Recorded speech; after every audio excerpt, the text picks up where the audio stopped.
welcome to Real Talk 2.0 Monday edition. Once again, we're in the hoopty. Trying to get it done. Mondays are always crazy, so we have to take every moment and utilize it to the best of our capabilities. But by the way, in case you didn't know, I am Red. And I'm Latif. And Real Talk 2.0 Monday edition, this is going to be like a special episode, okay? It's going to be about what do we need to do to change the narrative in our communities, okay? And I'm talking about our black and brown communities in case you didn't get it, because I'm definitely not living that upper middle class Jeff Bezos life. But there are so many things that I really feel that need to change in our community so that we can move forward. I mean, do you have any ideas on the subject whatsoever? I think it's simple. Unite.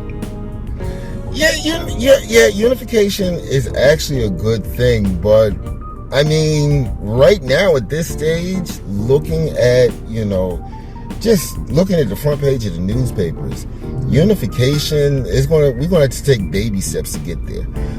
There's still a lot of hate, there's still a lot of jealousy in our communities. There's still a lot of people that feel that, hey, listen, if I can't get ahead, you can't get ahead. Mm-hmm. I think that, the reason why I came up with this subject, usually she picks the subjects, is because, I'm looking at the world in general.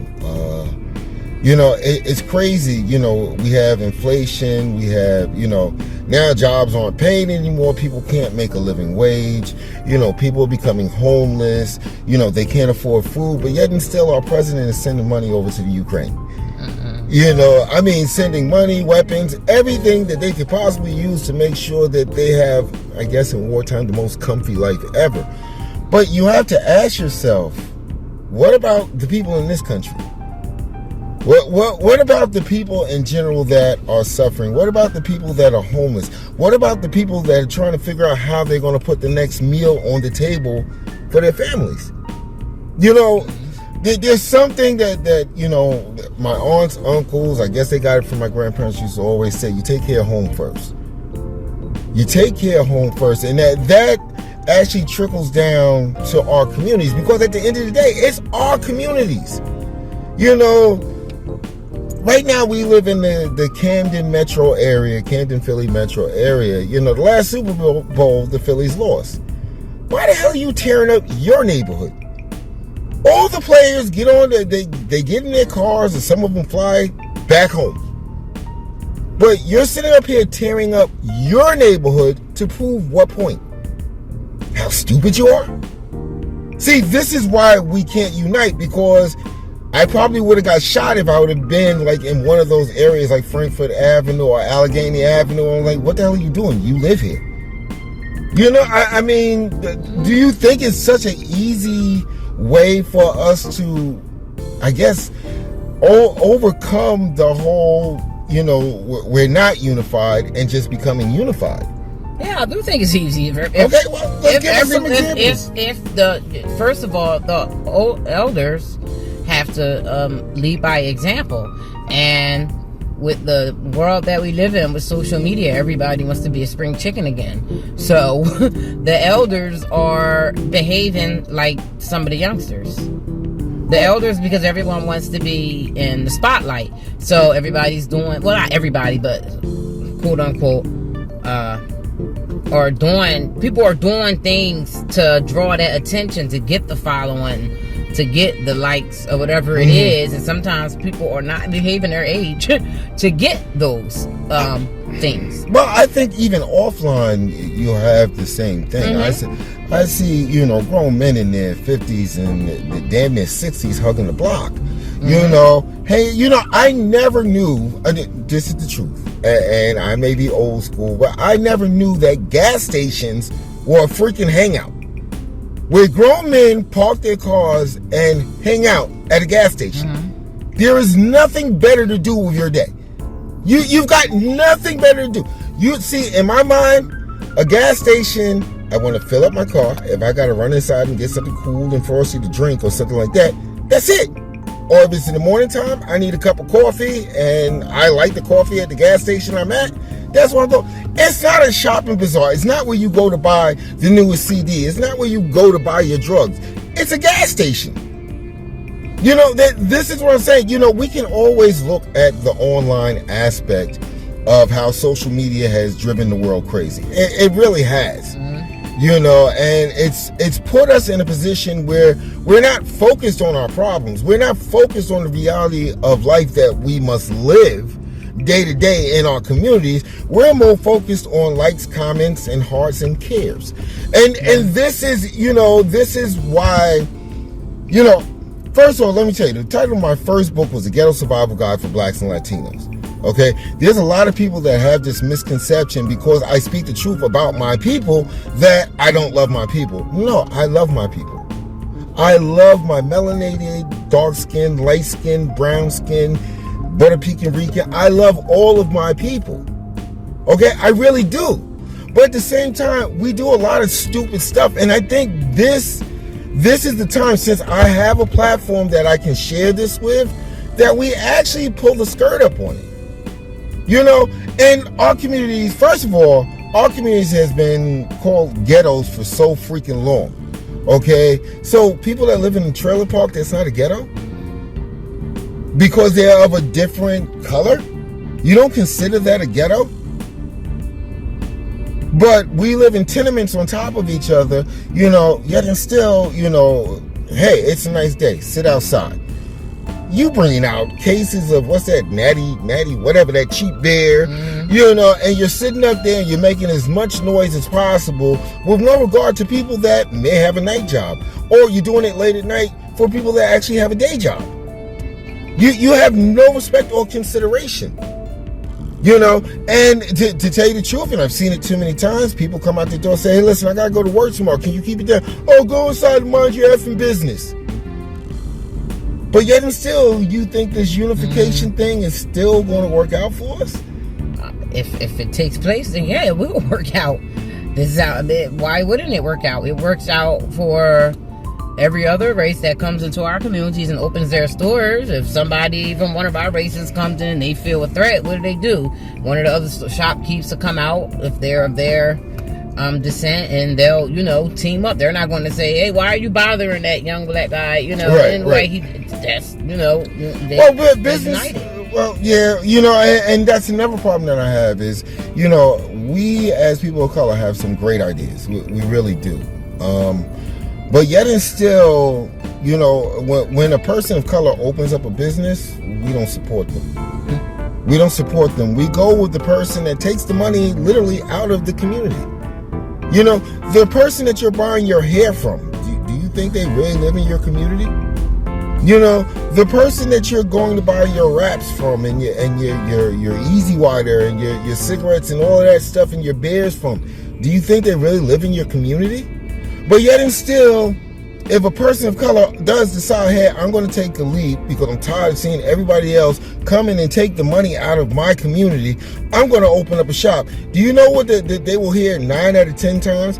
Oh, come on, man, I grew up with you. I can't get the hookup. But yet and still, we walk into the store or the shopkeeper of another persuasion and we just pull out our cards and swipe. We don't. I've been in like beauty stores with you. I have never, and sometimes they've been crowded, I've never seen predominantly black people shopping in there. I have never seen or heard a person say, hey, come on, I'm in here like 5 days out the week. I can't get a break. I can't get a discount. I do. I can't hit a hookup. I do. I ask them because it's like, I want to see just how, right. You know, like, what do you really look at me as? And I mean, it's been a while because I now go to a hair shop that's owned by a black guy, but when I did, yes, I did. I would, because I want to know just what you look at me as, and some of them would. It was one Asian guy. He did. He would. It's to the point I didn't have to ask. He would, you know, throw something in there or whatever. But I mean, I feel like if I'm in shop with you and I'm a regular shopper and you smile with my face when you're taking my money, I want to know if I'm worth, you know, you really appreciate me as a customer. As a customer, yeah. Yeah, I mean, I get it that, you know, when you spend money, I mean, I grew up in New York City. That was the whole thing. You learned how to haggle prices. You know, the price that was given to you wasn't the only price. And sometimes if you just paid it, shopkeep is happy. Sometimes the shopkeep might just say, hey, listen, okay, I'll take $20 off, or I'll take $30 off. So that's part of, I guess, my city cultural background. However, as I live in Jersey, it's like, okay, I just shop online. I just shop online because I know that, hey, this is best price possible. I don't have to deal with the headache. I don't have to deal with telling someone, hey, you're overcharging me. I've been buying these shoes for years. Why is it so expensive? Even with inflation, you have to, again, that's why I circle back to the front of the ranch. This whole unification thing, it sounds great. It sounds flowery and praiseworthy and everything else. We can't even get together, on religion. We can't respect each other's religions.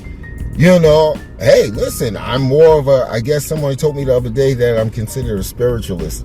Yeah, well, maybe that may be true, but I still stand by the fact of, hey, listen, whatever keeps you a positive individual, keyword being positive. Because I'm going to tell you the truth. People that go inside of a building are still people. And, if I find it so strange in our communities that people will tell other people, or I belong to this religion, or I belong to this culture, or I belong to this, that makes me better than you. See, that there is no text in any freaking religion, and please comment, let me know if I'm wrong, that says that, hey, listen, just respect the people that believe in what you believe, disrespect everybody else. I have never seen that in any religious text. And people are quick to judge. Again, we come back to the unification. We're so quick to judge instead of letting people live the life that they enjoy living based on the fact, hey, this keeps me to be a positive person.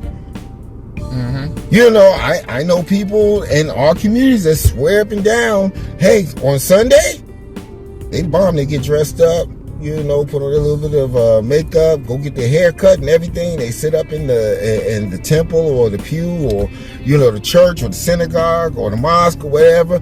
Most positive person for that 3-hour sermon.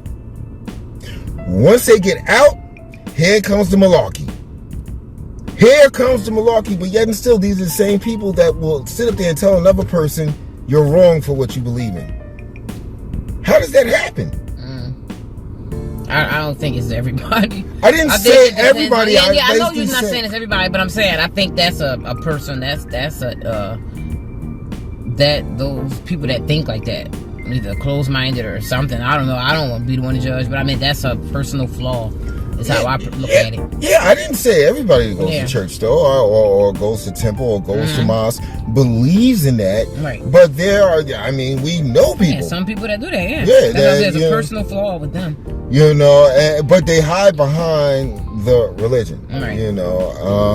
But anywho, I think it's time to take a break. What do you think? We're gonna take a quick break, and we're gonna come back and we're gonna discuss more about what is really needed in our communities. We deserve to flourish. Basically, we built the world. If you look in the text, we built the world, including Europe. Let's talk about the Moors. Come on, let's go. There's paintings showing black people in charge. How do we find ourselves in a state of such disarray? Over the last few years, and I think it's amplified. I think it's definitely amplified. But enough for me. Let's take a break. Let's go. You cannot be a believer until you see your old life and the misery thereof and want to change. You will find true success and happiness if you have only one goal. There really is only one, and that is this: to fulfill the highest, most truthful expression of yourself as a human being. You want to max out your humanity by using your energy to lift yourself up, your family, and the people around you. Theologian Howard Thurman said it best. He said, "Don't ask yourself what the world needs. Ask yourself what makes you come alive, and then go do that. Because what the world needs is people who have come alive." All right. Here we are back at Real Talk 2.0 Monday edition right here on RedMediaRadio.com, and we're talking about what is needed in our communities. I trailed off before we went to break, talking about there was a time period where we ruled the world. Where we definitely ruled the world. Every country, every continent was ours. It belonged to black and brown people. Okay? And nowadays, it's like we're up Schitt's Creek without a paddle. You know, and I'm being honest here. And there's somebody that has a $120K a year job that's like, nah, that's not true. And there's somebody that is running a very successful business and saying, that's not true. But at the same time, for 98.9% of us, that is the truth that we live. How many people can actually say that they enjoy working 2 jobs? How many people can say that they enjoy, living in substandard housing where, every time they walk out their door, there's a good chance they might get shot, robbed, mugged, whatever. How many people can really say that this is the life that they really want to live in this country?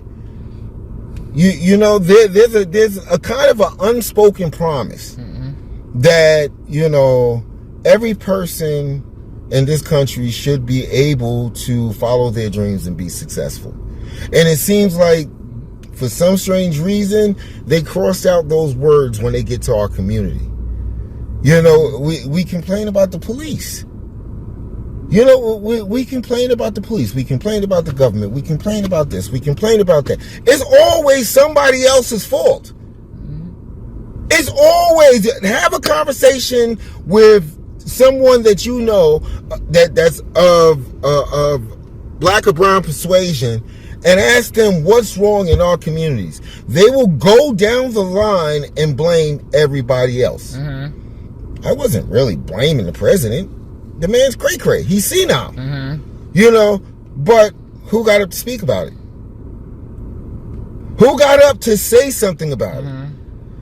We elect these officials to have our best interests in mind. It seems like, hey, it's like a job application, and if I get into office, as long as it doesn't disrupt my chances of running next term, I might be able to help you. The cop issue, I don't know if you realize it, but I'm on my Google News timeline for government, police stations across the country are basically being militarized. Weapons that, you have to have training to use in the military, they're giving to street level officers. I have seen so many tactical vans in the last 2 weeks that it's not funny. The tactical, I guess, trucks. They're trucks, basically. But, there's nothing but weapons inside and tear gas and grenades and everything else. Like you're going to invade a small country. But it's for our communities. I have never, ever, now we've been up to Ben Salem and all these places, you just see regular cruisers. You don't see all these helicopters and units with the cameras sticking out and taking on. You see that in our communities. Why? Why? Are you telling me that crime is not committed in other communities? Are you telling me that people are not getting shot and killed in other communities? Are you telling me that drugs are not being sold in other communities? So why are you bringing out all the SWAT units into our community with untrained officers that think it's better to shoot first and ask questions later? Right. Oh, well, I don't know. This go deeper. It all comes. We're not looked at as people. We're just not by most races. If you want to really get down, I'll even exit when you really get down to it, really, we are in the fight alone. Not even the black and brown, because some of the brown think they're better than us. How many times have we been out somewhere and it's like, I know you can speak English, but instead you're going to have a full-fledged conversation in Spanish around me, to make me feel uncomfortable or, to be better. I've been in a store where, they're commenting on the fact that I have a wig. Don't know what's going on underneath of it, and it's like they all think they're better than, us at one way or another. Not every single one. I'm not saying they all. I'm talking about every race. I'm not saying all Spanish people or all Asian people or all Hawaiian people or whatever. But I'm saying I've been in a situation with every other race where I can tell that, okay, they're speaking of thing, they're looking at me, they're laughing, it's something. Yeah. And it's because I'm black. And it's like, nobody, I don't care. Well, but this is part of what why it is. we need to change the narrative, because you have to. Everybody's got cable in every country, Mm-hmm. and everybody has Spotify in every country, and they listen to our music. Again, I go back to the responsibility. I'm not blaming the music. I understand it's a multi-billion-dollar business. I get that. But if you listen to, like terrestrial radio, the stations you listen to your car, hopefully you're keeping it locked to Red Media Radio so you hear commentary like this. But if you listen to the songs, the music that we're putting out there, the things that are being greenlit, the TV shows, the movies, it's back to, we look like we can't figure out anything until the nth hour. We have no, way of reasoning correctly. Everything that we do is slang, and it's like, yeah, it may be funny. It may be ha ha ha, but people tend to forget the rest of the world is looking at this. This is why Dave Chappelle gave up, $55 million for his next contract, yeah. because he thought, and now his comedy actually has more depth to it. Because he just decided, I'm not going to make a fool of my people. I'm not going to make a fool of my people. I don't know what the hell happened, but we're back into the rap. The rap fights. This time people are getting killed. This time around, it used to be they just dropped diss records. Now they go out there and go find the MFer and shoot them. Yeah, I think that's the labels doing that. But that's what I'm getting to. This is the media juggernaut that is in this country, that this is what they promote. It's the constant and consistent brainwashing, thinking that this is the only thing that these people can do. And the rest of the world latches onto it. Now, they love our music. But have you sat down and listened to the lyrics?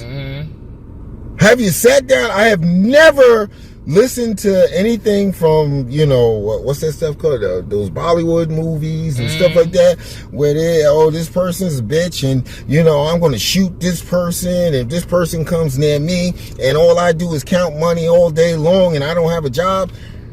How do you think that's being interpreted across the world? You might understand it. You might understand where it's coming from because of the fact of, hey, well, I grew up in this community. I understand exactly what they're saying. But someone that runs a multi-million-dollar business in Sweden doesn't know what the hell you're talking about. Someone that runs a big tech company in Japan has no clue what the hell you're talking about. They can only draw on context clues. Well, this is what they said, so this is what they mean, so this is how they live their life. We have been a culture that has been stolen from on a constant and consistent basis. As slaves, we were given scraps, turned it around, made something to eat. Master comes by on his horse to make sure everybody inside their cabin. Oh, that smells good. What's that? Oh, that's the garbage that I gave you? Oh, wow. Now you have, restaurant chefs recreating these same dishes, and I wrote about this in my first book, at insane prices. Insane prices. I remember when my mom used to cook cow tongue, because it was the cheapest thing that she could buy that would fill us all up. Delicacy now. Delicacy. Sweetbread. Delicacy. Cow brains. Yeah, so these are the things that, and not to take from my book, that our parents back in the day just had to make do. They had to figure out something. And now you will pay top dollar to enjoy these same foods that was basically on the struggle budget for me growing up. Sorry, long day. It's always a long day. Yeah. I really think that unity is the answer, and I think that it starts, in your household with your neighbors. Like small baby steps. If it's really that hard, to me, it's not really that hard to love my own people. I opened myself up when we was doing our lives. I opened myself up to my people. I'm opening myself up to my people. Now, what they choose to do with that, do they choose to take kindness for weakness, But then again, that's just, I guess, people in general. We can't really pinpoint us as black people, that it's us. I think that everybody goes through it. It's just magnified when it's, you know, well, we have less resources in our community. Yeah, and we have less resources. Yeah. But yeah, the crab in the barrel thing, I think that's a real thing with black people. I don't think not even black and brown. I don't know other race does the crab in the barrel. Like, no other race can do a crab in the barrel like a black. Like, if we had a contest, we went in hands down. Like, crabs all in the barrel. would- 5 seconds flat. Everybody in the barrel. Come on, I'm gonna grab you and pull you right back in with it's me. horrible. That right there, I'll never get. But Yeah, it's, you know, I don't know. You know, it's funny that you mentioned that crab in the barrel mentality. I think that's part of one of the reasons why we can't be unified. We have this strange idea that, well, if I'm doing bad, why should you be doing better? And it's sad because, you know, again, and I'm sure you guys, like me, have heard conversations like this. Who does he think he is, or who does she think, you know, she is? And, you know, that just, you know, this constant spiral of trying to rationalize why this other person that is basically part of your DNA, part of basically your cousin someplace down the line, you know, and, you know, you're basically saying this person doesn't deserve this because I don't have it. And then they grab a group of people that don't have that. You know, I've seen people, you know, because somebody's gotten a promotion or a job, band together to go talk to the top level manager as to, no, I'm serious. yeah, I'm serious. And, I you know, been I through didn't that. take part in it, but I'm like, really? that's crazy. You know, I'm hearing stuff like, oh, you ain't gonna say nothing? They only been here this long. They don't know how to do this. They don't know how to do that. Why I should be, you know? And then I'm saying to myself, well, let's say they do, you know, take away that promotion from that person. It's just going to be another set of infighting. You know, if you can't appreciate somebody from your own team getting ahead, what does that say about you as a person? You know, if your main course of action is, hey, unless I get it, unless I get the bag, I'm just going to hold everybody back. I'm just going to keep everybody on the same, you know, we got the psychological tricks in our community. Are you sure you want to do that? I don't know about that. Yeah, but have you ever ventured to do that on your own? Have you ever taken that chance, that risk to do something greater than your current circumstances? So why, we were just talking about that, the last broadcast. You know, about people that just, oh, yeah, you shouldn't do that. Are you sure you want to do that? I don't know. Well, from what I've heard is, what you've heard. You know, I respect a person that actually takes action and makes it happen, whether they win or lose, than a person that just gives me lip service. You know, it's one or the other. You know, if you tried something and it didn't work out and you can give me the reasons and hopefully be that stand-up person and be like, hey, if you're going to do it, good luck. Just make sure you don't do this, this, and this, because that's what screwed me up. You know, see, I can respect a person like that. A person that's sitting there saying, yeah, I don't know anybody that's ever gotten, you know, been able to make that work. I don't know, but you go ahead and do it. You know, this is the problem in our communities. You know, there's no support. You know, there is no support. Now, granted, I don't really depend on support. The reason being is I have very low expectations of anybody to do anything for me. I don't trust anyone. That could be part of the problem. I could be part of the problem. I don't trust anyone. I don't trust anyone to have my back when the chips are down. I don't trust anyone when I'm hitting a brick wall, be like, hey, chill. You're going to get all scratched up. Let me pull you off that brick wall and help you out. There is nobody walking out the door that I'm going to say, hey, if something goes wrong, I know somebody's got my back and got a life raft. You know, that's a horrible feeling. But there's a reason behind it.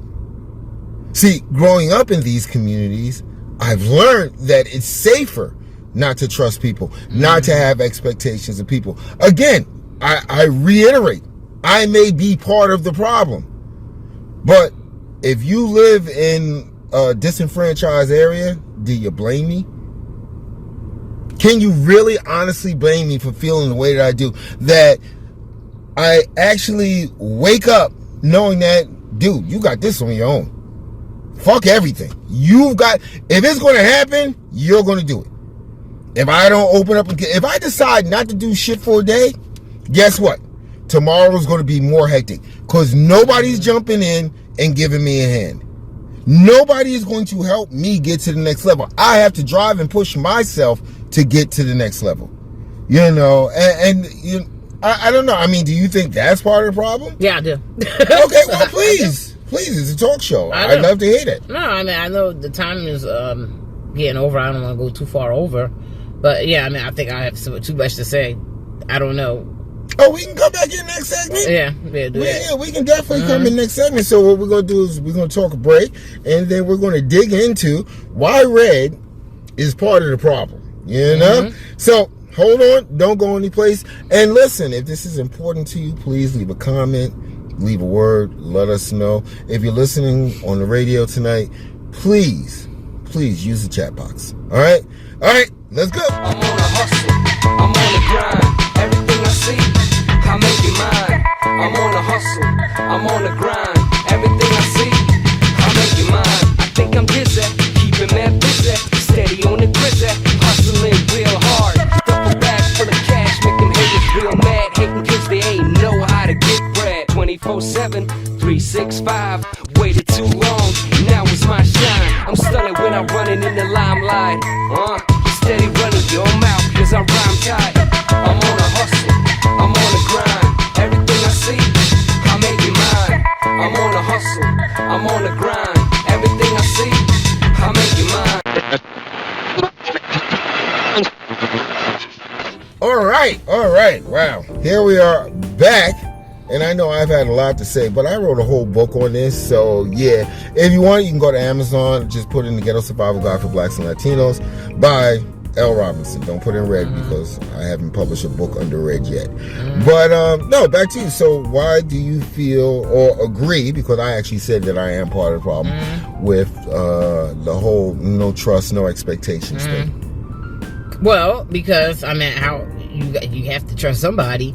And, I mean, since we're talking about how we can get ahead, I think that we do have to trust our own people. If there was some kind of war or something, and, you know, I got these people over here, these people, and not to separate races, I'm just, you know, being real. It's real.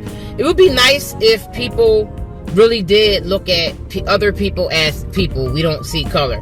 But there's a very small amount of people that really don't see color. Everybody can say they don't see color, but, you know, it always somehow, you know, I mean, I've had friends from other races and things go good, but it's always that one thing they say, and I'm like, oh, okay. So, you know, it's not. But if it was something going down, I'm going to the corner with the other black people. I mean, I gotta trust somebody. You can't, you know, go through life not trusting somebody, no one. And no, it's worked out pretty good for me. No, I mean, well, I'm saying I'd rather that old, like DMX, that saying, I trust people to be exactly who they are. I will go into a situation completely open-hearted, completely, you know, with all the best of intentions, and, you know, it's like, if you bite me, that's on you. Doesn't mean I'm not going to let that. But how much can that bite destroy a person? If you let it destroy you, you don't have to let it destroy. I just went through a situation where, you know, and it was business-wise, too. And, you know, opened up and everything. Thought the person thought they was a trustworthy person. Come to find out, they were just a sneaky person.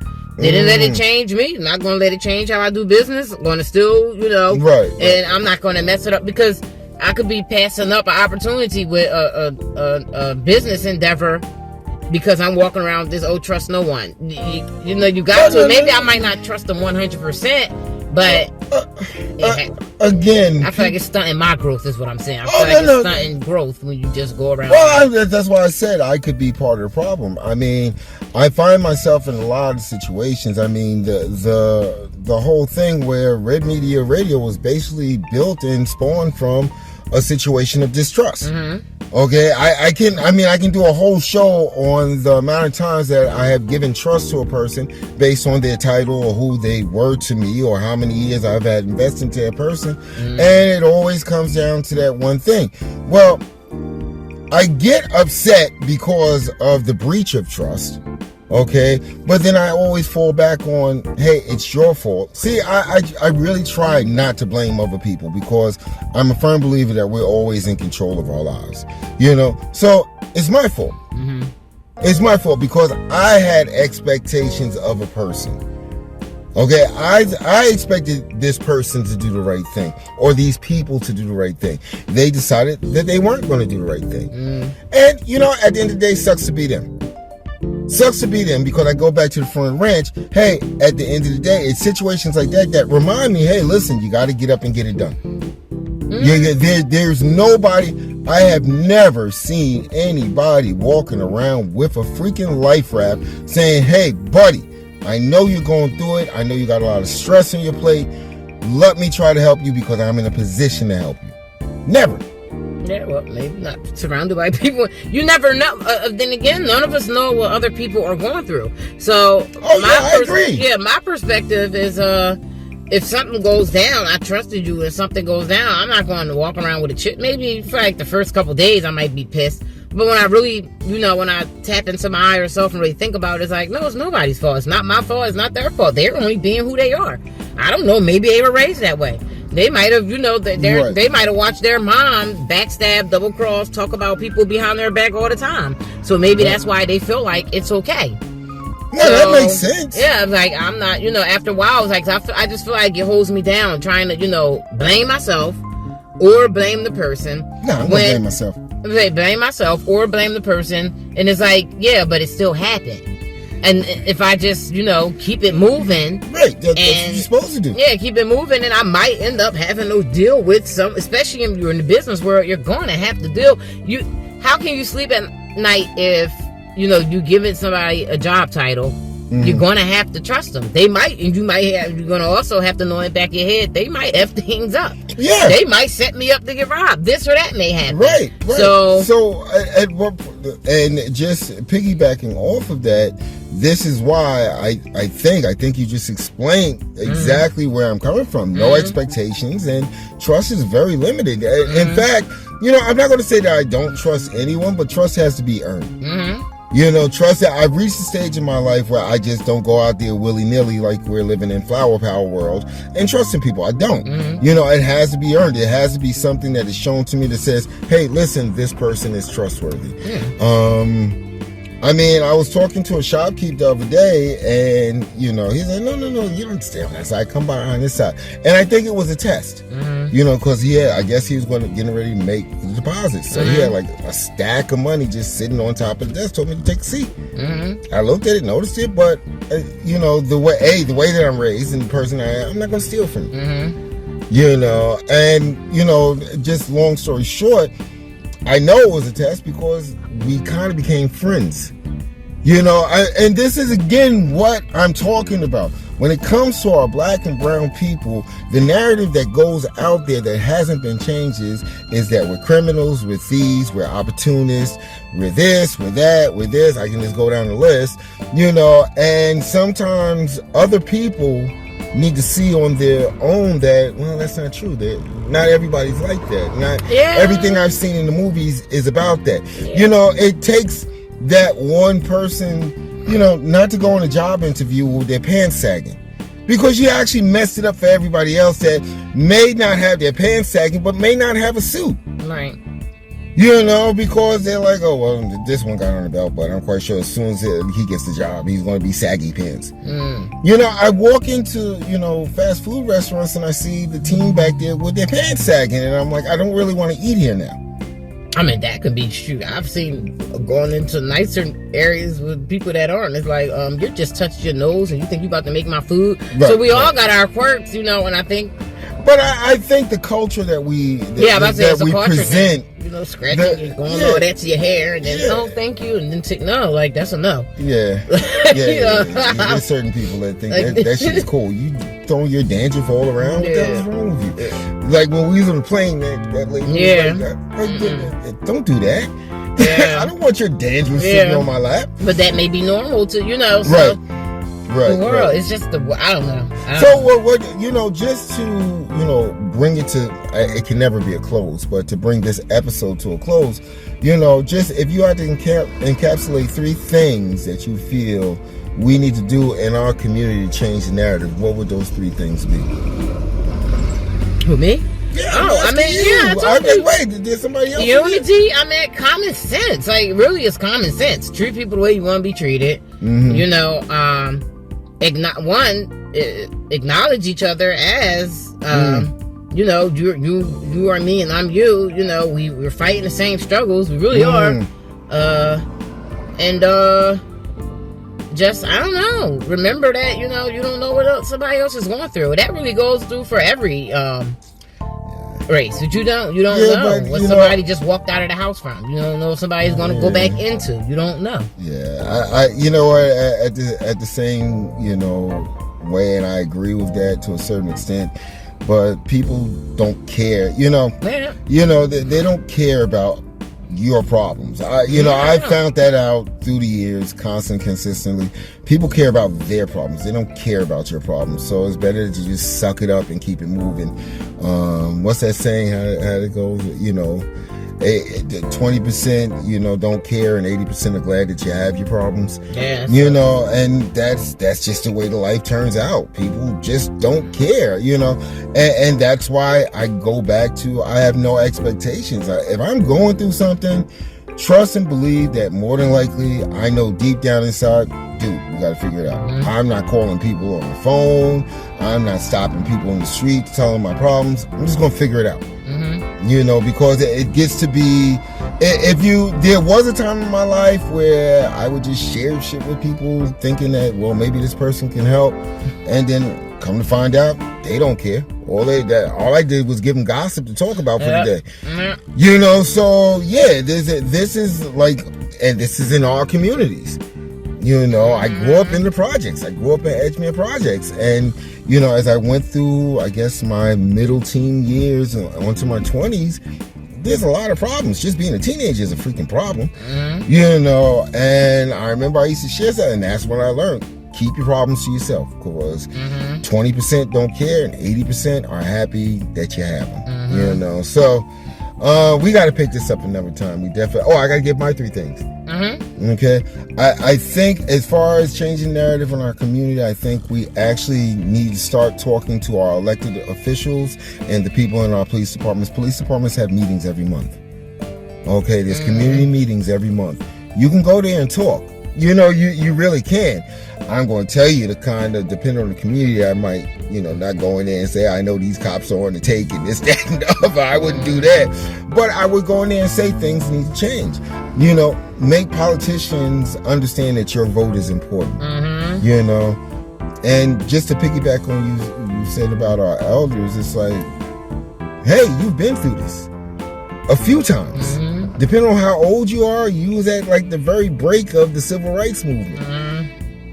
Start speaking. Stop ignoring what's going on. And what I mean by speaking, it's like if you see that your daughter has kids and is acting cray-cray, let her know. If you see that your daughter has kids and is not raising their kids right, let her know. It starts right there.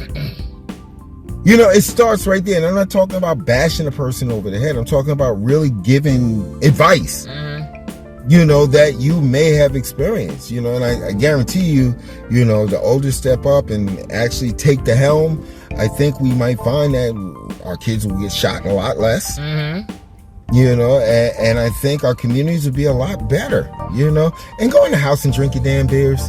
Really, I mean, I know it's your house and it's your property and you pay the rent there. Go inside and do it. Come on, even as a teenager, I knew to hide the bottle when somebody walked by. Y'all just don't care no more. Y'all walk down the street rolling up weed and, sitting in front of other people's kids, sitting in front of other people's mothers and grandmothers like it's not a problem. I don't care if it's legal or not. There's a certain level of respect that you should have for the people in your community. You know, and I want comments. I really do want comments. But hey, listen, it has definitely been a long day. I want to thank you guys for tuning in. We got something magical happening next week on What She Said. Isn't Shan's? Oh, yeah. Yeah, Shan is going to be with her new movie Blitz, her new short Blitz. I'm excited. And I hear she's making a full-length feature movie, right? Yep. Yeah, so make sure you tune in for that. Comments, feedback, always appreciated. You got anything else? Nope. All right, with that being said, I am Red. I'm Latif. And you've been listening to Real Talk 2.0 Monday edition right here on redmediaradio.com. You already know. Love you guys.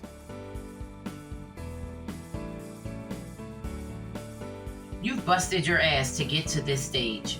Now that you've made it, where is the support? Where are your family and friends? Where are the people that you dropped everything for to be just there for them? Where is the love and support that you need?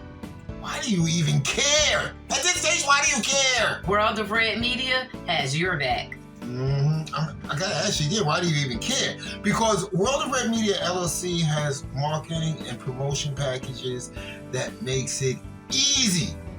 Contact World of Red Media LLC, the offices of World of Red Media LLC, 518-291-9186. Because I'm going to tell you something. No matter what they do, we have your back. World of Red Media Marketing. We have your back. I don't care about those other people. I just don't. Contact us. We got your back. Marketing and promotions made easy.